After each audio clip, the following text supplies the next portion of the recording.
Dr. Leela Hatch from NOAA with the marine ecologist with Stellwagen Bank, which is off the coast of Massachusetts. And we have Katie Moore, Program Director at the International Fund for Animal Welfare.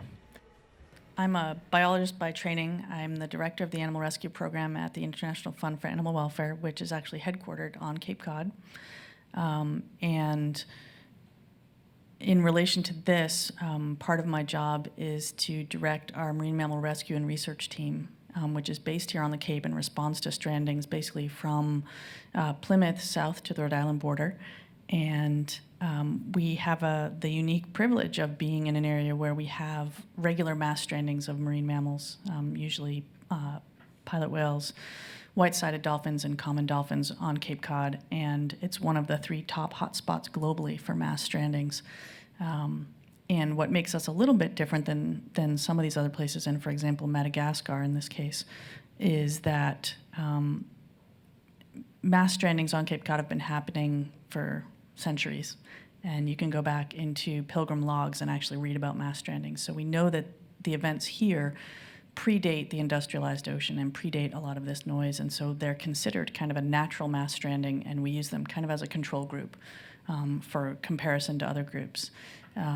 What has developed and is very different in terms of what we do now is part of what we do in our response is actually to test the hearing of the dolphins that strand in our area, a technology we didn't have in hand when the stranding happened in Madagascar.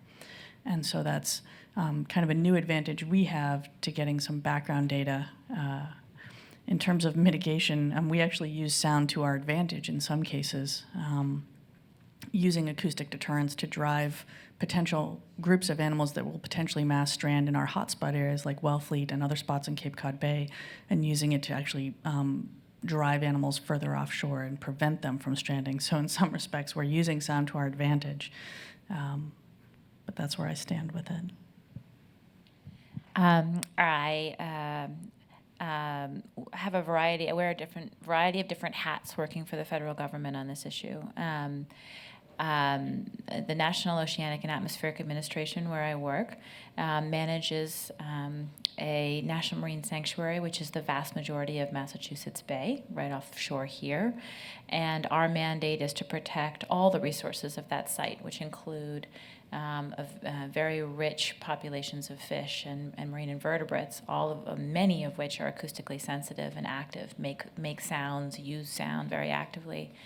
And the famous cod, for which we call the Cape Cod, is an incredibly acoustically active fish, makes sounds when it spawns, uses those sounds to organize its courtship behavior. So this is an issue that is way richer than marine mammals and than whales. So I work on a research program, developing a research program to look at what the influence is of underwater noise that humans produce on this wealth of species in the sanctuary context here. And then the majority of my time now, actually, I spend trying to work on our agencies' many legal mandates for improving protection for marine life. And our mandates stretch from a lot of the things you saw references to in some ways, in that we've passed laws in the 70s that protect marine mammal populations above other populations, and we have particular mandates to protect endangered species, and then we have additional mandates to ensure the sustainable ability to harvest fish and marine invertebrates in fisheries. And all of those diverse mandates are part of NOAA's portfolio. And usually they include an ability to protect populations or understand the influence of human stressors. And noise is a big part of that portfolio, increasingly large part of that portfolio. So I work on the agency's development of a new 10-year vision for how to get our arms around the fact that noise is increasing at this exponential rate, the fact that it really does challenge a lot of the legal mechanisms and the scientific mechanisms we have to address it, and to try to make sure that over the next decade we're in a better position to address this issue. So that's sort of what my task is. Oh, and you wanted us to talk a little bit about mitigation. Right. Mitigation is an incredibly rich topic. I won't go on for a long time, but I'll just sort of touch on. You heard the influence of sound talked about. In fact, Katie, you did a really nice job of, in the film, reminding people that there are, sometimes we make it into two categories, but really it's a little richer than that. But at least two ways that we consider noise influence. And one is an injury, direct trauma to ears, either temporary or permanent loss of hearing, or in really extreme cases, death to the actual animal just due to trauma to the animal's physiology. Then there's all of these strong aversive behavioral responses that can lead to mortalities, which you heard a lot of reference to. That's not trauma it can include trauma to the ear if indeed the animal in responding goes through these decompression bend scenarios, or their aversion winds them up on a beach, then you can have mortality. So there's these extreme behavioral responses. And then there's an enormous gray zone of things that are way, way more difficult to get on top of, and that you may think of as associated with a lot of different environmental issues that we deal with, which is sublethal impacts, things that don't kill the animal, but that we get concerned about happening to them repeatedly in their lifetime or happening to them chronically in their lifetime. So mitigations, there's a suite of mitigations that we've gotten better and better at to address those lethal conditions, especially for marine mammals. Mechanisms for, first off, trying to reduce the co-occurrence of animals doing something, anything at that close proximity that will lead to any kind of lethal interaction. And that includes ramping up a source more slowly. In some conditions, that's effective. In some conditions, it's not. The most effective thing is to use everything we can to understand where animals are. That's not an easy task. And to have the activity described in such a way that they're not going to do it in that space and in that time. So restrict activities in time and space to reduce their co-occurrence with animals. That's one of the prime mitigation techniques associated with these acute effects. And it also starts to get out of some of these additional sublethal influences of, an animal may not have such an aversive reaction that it winds up on the beach, but it may have its feeding disrupted. And you may not worry about that if it happens once. But if it's in a location where there's a lot of activity that's disruptive and it's during a really important biological activity, this is a lot of marine mammal populations have very constricted feeding times where they're focused on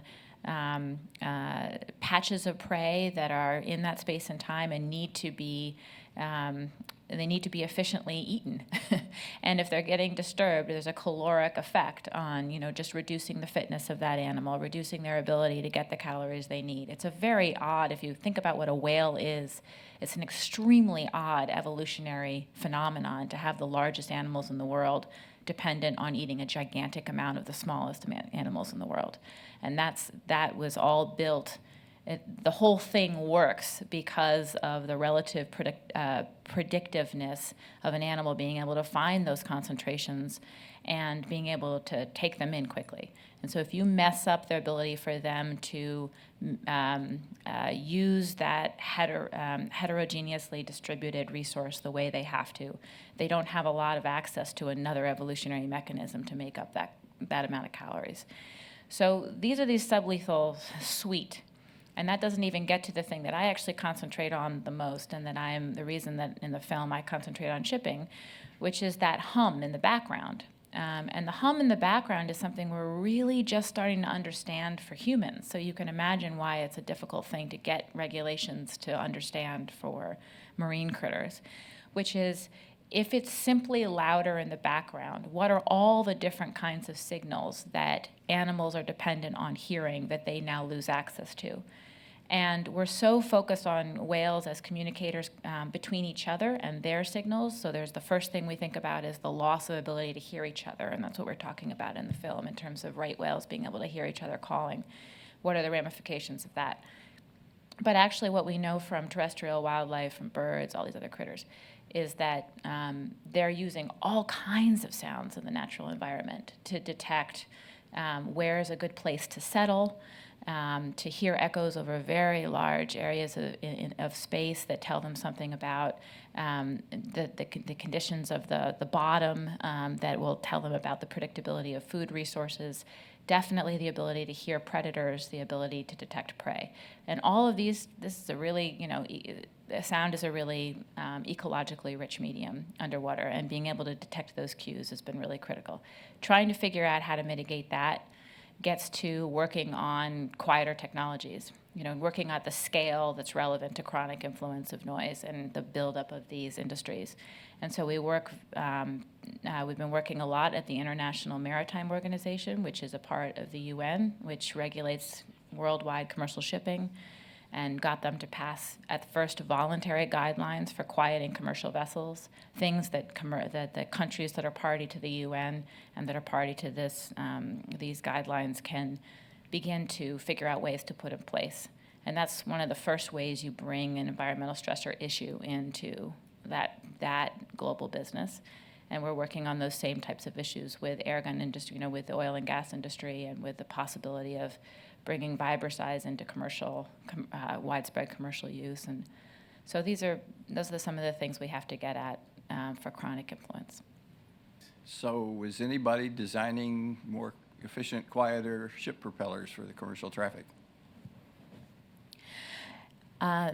Yes, I mean the efficiency of a commercial propeller has been something that the shipping industry in a lot of our meetings has said we've been working on this for a long time. It's not like we haven't been trying to build commercial propellers, but the pressures on the industry now are greater than they have ever been because the global shipping industry has to come into compliance for carbon emissions at a level that they never have had to.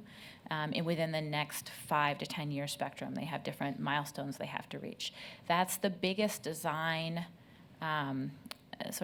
pressure that's been on new builds for 50 years, other than maybe twin-hulled to reduce issues with ballast and exotic. The introduction of invasive species. That was another huge design moment for shipping. So the question now for us is going to be how much of a noise gain do we get from that pressure, this greening moment in carbon emission design? And that's been the biggest pressure on model basins, which is where conglomerates of shipping, mostly in Korea, Japan, a relatively large one that was spoken about a little bit in Germany. But that's where most of that design work has been, and it's usually on the combination of the hull and the propeller, and then it always has to do with operations. So it's this triple linked thing. It's the propeller design linked to how the hull is built in combination with the propeller design, and then the third component of, is it actually going to be used to the design specs that will result in the efficiencies that it was built for? But I thought the issue with propeller design, you got the efficiency and this quiet at the same time. It's the cavitation that's the problem that causes the noise and causes the loss of efficiency of the propeller. Exactly. It's interesting. I have to tell you that there would be other voices up here who would be from the industry who would be saying it's nowhere near that simple. There's whole sectors of shipping and propeller use that have to do with which engine is paired with which propeller, that would say that it's not a direct linear relationship, and that it has to do with there's a kind of propeller called variable speed propellers that are in some kind of use, and so it's just not a completely direct relationship. Others say that overarchingly, and I think that some of the statements that are in the film I think they're hard won over several conferences to get to a place where we feel comfortable saying, yeah, but there's a big win there that's still potential for. That said, in understanding how to match that with where we want to be, ships have a 40 to 50 year lifetime. So we have to figure out how to deal with existing vessels and retrofits are not going to be possible at the design level. And so we're going to have to build better ships, yeah, absolutely, and there's that build is probably going to be pressured not only by noise if we're lucky, but by the sort of green ship of tomorrow holistic design package that gets at the regulatory pressures that are coming down the pike. And then we have to figure out how to operate the ships we have now is mostly what it's going to be to get their noise profile down. Okay, thank you. Let me ask you about the other two main sources that the film talked about. One is oil and gas exploration. So what kind of progress, if any, is there in oil companies and gas companies adopting these lower frequency or less invasive exploration technologies? Number one. And number two is the Navy and sonar. I would imagine that where the Navy is going to be going in the future with sonar and related technologies is probably highly classified. But do you have any information on, or have you heard anything from the Navy or from other countries' navies about the possibility of adopting technologies in the future that are less damaging? In the oil and gas community, there have been sectors. The major oil and gas worldwide companies have been the prime investors since the 70s in some of these alternative technologies like marine fiber-size. So they're not a new phenomenon. And that investment has indeed been from the industry.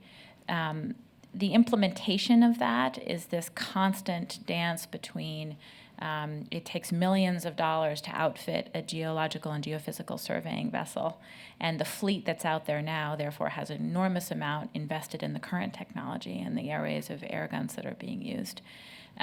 So figuring out the Bureau of Ocean Energy Management, which is part of the Department of the Interior, that directly regulates geophysical exploration and then subsequent oil and gas development. NOAA works in very close partnership with that bureau. Our job is usually to help that bureau. It has its own mandates to figure out environmental oversight and has its own mechanisms by which it could incentivize the development of those technologies. And we don't have that direct line at NOAA. Our job is to evaluate the impacts and to authorize a level of impact if we can find it to be negligible on some populations. So that assessment, we have a lot co-invested in the assessment realm, and we absolutely have been part of governmental, there's an industry called the Joint Industry Program that has developed an entire marine fiber-size 3-stage, heavily invested by Exxon, Shell, BP, all of the companies, program to try to see if they can get to fiber-size in use in context and really do a proof of concept all the way from the build. So they have 3 companies who went in to show them that they had these mechanisms, and they're taking them through the various stages of real industrial development. What I hear from industry is that there's never going to be a complete replacement. That's the way they talk about it right now. But that there will be conditions under which we could see a lot more use of fiber-size. So I think we're definitely in a slower, we're in a different place. We're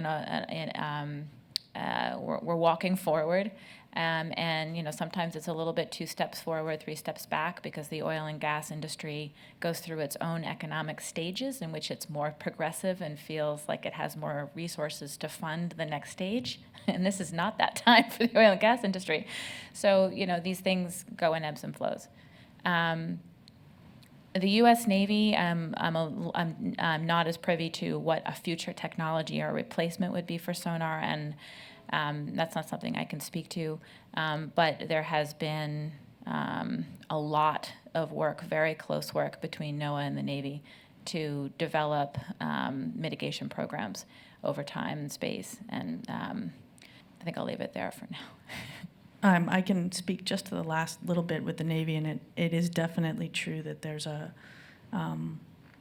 lot more focus on the Navy to really comply with standards. They have to have their permits in order now, and they have to have impact statements ready to go and have evaluated the impacts. And in that, there are mitigation measures built in when they're doing exercises.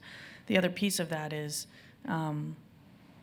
NOAA is the permitting agency for all of the stranding networks around the United States. And so working through NOAA and in conjunction with the Navy and being prepared with protocols and knowing when exercises might be going on in certain areas so that we can be prepared to deal with the strandings, but also to document what might be happening. And it can trigger a shutdown of what they're doing depending on what comes up. So at least there's a lot more communication, which I think is a huge step forward as well.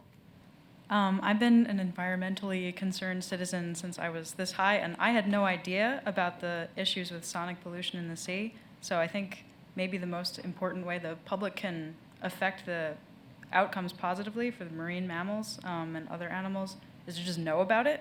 So how can we help promote this message? And once it is more, I guess, known about, what can the public do to affect this? It's really great questions,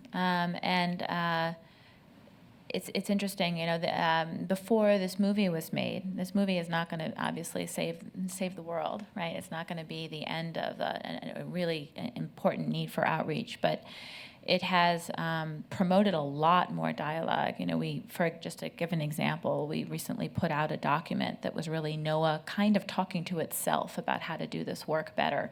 So we decided not to really do a press release about it, but we really did want the public to know we were doing it.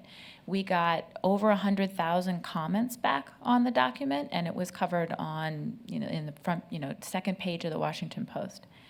So that would not have happened without this movie happening over this past year and without a lot of concurrent outreach perspectives. I actually am somebody who has worked on naval sonar assessment issues in some past phases, and I've been concerned with the disproportionate attention to naval sonar relative to a lot of other sources of underwater noise that I feel are having really strong effects, and that we are less prepared and have less of a history with developing mitigation and developing dialogues with specific industries. So that has been the largest outreach and the largest messaging, the most pervasive outreach and messaging around ocean noise issues has been around court cases and Navy sonar. And I've been pleased to see that even some of the same groups that have been carrying that message for so long are part of now making a film that is saying, this is actually not an issue about Navy sonar. It's much more holistic than that. It's much more deeply ingrained in the way that animals use this environment and the many sources of sound that can contribute to it. So it's been a combination to me of figuring out how to tell a story about sublethal impacts of any nature is tricky. Having worked with CBS News and having them come to me and say, but the shipping noise thing, isn't it killing them? And you know that he really wants you to say yes, because that's the story. And the answer is nope. It's making it really hard to be out there. But are you sure it's not killing them? Yep, I think it's, So again, we have to tell a complicated story, and we have to keep telling it. And I think what we've said to people is that so at NOAA, where we have a lot of different outreach perspectives, we have 14 sites that are our version of national parks offshore, that are these national marine sanctuaries. They are good storytelling media. And we have very large local constituencies that are often very engaged in these places offshore that are their marine, your and our national marine sanctuaries. We've started to increasingly engage them in telling the ocean noise story. We've started to increasingly engage them in putting recorders there and having live streaming of sound from these places so that people can start to get at this sensory medium that is this place. And we're often asked the question, what can I do? And it is a tricky one. It is, I think, being educated about it, understanding it as part of the balancing act we do surrounding how we move goods around, surrounding and how you as a purchaser can consider this as part of global transiting of stuff that we all buy. That is something that we've talked about. Other than that, is part of very large decisions about energy, offshore energy development that we can do smartly. We can do with pressures to do it very intelligently and thinking a lot about marine life. I think that those are the ways that the messages that we've started to develop the most and make them place-based, where people can start to attach themselves to them, because people are often very attached to particular ocean more than they are the ocean. I think from a nonprofit perspective, we do, part of what we do with all of the different issues that we face is trying to get the public aware of it and giving out the right information and making sure good science is out there to inform really good policy development. I had a really interesting conversation last night with someone who was talking about the fact that the seismic testing that was going on in Madagascar prior to that stranding was a multi-beam echo sounder, which is kind of like what you'd see on anybody's boat. I mean, it was an industrial-sized one, but it was like what you'd use as a fish finder or depth finder on your personal watercraft. So when you start thinking about the number of vessels that are on the water and how many people have these as part of what's out there, now granted that's very small scale and not very strong, but I think an awareness of everything we're doing, you think back to 70s and 80s and the ads about not littering and things like that was kind of this revolutionary movement. It's a similar kind of thing, an awareness of the impact that we have as individuals. And then I think looking for those opportunities when we get to the point, certainly at a national level, and looking at legislation that can help regulate this in a meaningful way that supports the kind of work we all have to do, whether it's national security or having the goods that we need, but also protects the environment. And then looking at it and finding ways to support that. But also, we have to think on a global scale, and that's where it gets really difficult for me, is processing noise on a global scale. So I had written Professor Christopher Clark with a question, and he actually wrote back during the movie, so I just read his response. But I want to ask you two the same question, and first I'll read his response. I wondered about the role of citizen science. And he wrote, for marine acoustics, we're still in an embryonic stage. The number of people recording in the ocean has increased dramatically, and the challenge is not data collection so much as it is data processing. For example, the Bioacoustics Research Lab routinely collects the equivalent of somewhere around 120 to 180 years of raw acoustic data every 12 months. And we have to search through all of those using various auto-detection algorithms, most recently on high-performance computers. And there are lots of techno discussions that could follow on this one.